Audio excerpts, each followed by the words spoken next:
ఎక్కడ నీలమాధవుడికి ఇబ్బంది వస్తుందోనని ఆ శబరప్రభు అయినటువంటి ఆ విశ్వావసు అంత జాగ్రత్తగా కాపాడుకుంటూ ఉండేవాడు.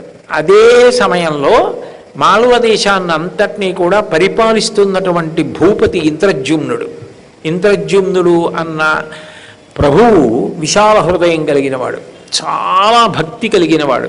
కానీ ఆయనకి కూడా మనసులో భగవంతుణ్ణి సాకారంగా కరచరణాదులతో కదులుతుండగా చూడాలని కోరిక. ఆయనది ఉత్తమమైన కోరికే, కానీ నేను చూడలేకపోయాను. అలా చూసిన వారు ఎవరైనా ఉన్నారా?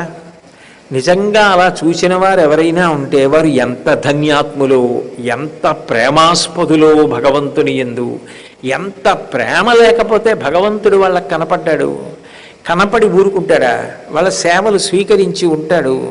కాబట్టి అట్లాంటి వాళ్ళు ఉంటే వాళ్ళు నిజానికి సత్కరింపబడవలసిన వాళ్ళు, వాళ్ళని నేను సత్కరించాలి అని భగవంతుణ్ణి ప్రత్యక్షంగా చూసిన వాళ్ళు ఎవరైనా రాజ్యమునందు ఉన్నారా? ఉంటే సత్కరిస్తానని ప్రకటన చేశాడు. ఎవ్వరూ ముందుకు రాలేదు. ఆయనకి తనివి తీరలేదు. ఎవరో ఉంటారు, ఉండకపోవడం ఉండదు. ఇంతమంది ప్రజలలో పరమ భాగవతోత్తముడైన వాడు, భగవంతుని సేవిస్తున్నవాడు, భగవంతుని ప్రత్యక్షంగా రోజు చూస్తున్నవాడు ఒకడు ఉంటాడు. ఆయనెవరో నాకు తెలియాలి.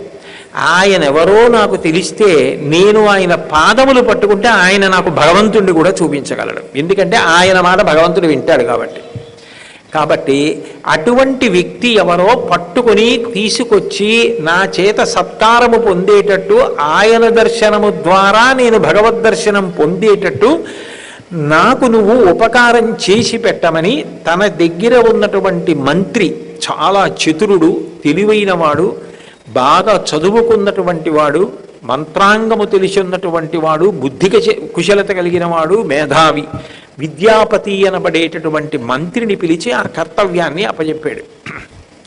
ఆయన రాజ్యం అంతటా మారువేషంలో తిరుగుతున్నాడు. నిజంగా అలా భగవంతుణ్ణి దర్శనం చేసినవాడు, ఏదో ఒకసారి దర్శనం చేశాను అయిపోయింది అని ఊరుకోరు కదా. నిజంగా అంత ప్రేమ ఉన్నవాడు నిరంతర దర్శనాన్ని కోరుతాడు. నిరంతర దర్శనాన్ని కోరినవాడు చూస్తూ ఊరుకోడు కదా, భగవంతుణ్ణి సేవిస్తాడు. అట్లా ఉన్నవాడు ఎవరు అని ఆయన అనుషంగికంగా ఇవన్నీ ఆలోచన చేసి అటువంటి ప్రదేశం కానీ అట్లా సేవిస్తున్నవాడు కానీ ఎవరైనా ఉన్నాడా అని వెతుకుతున్నాడు. వెతకగా ఆయనకి విశ్వావసు యొక్క ఉనికి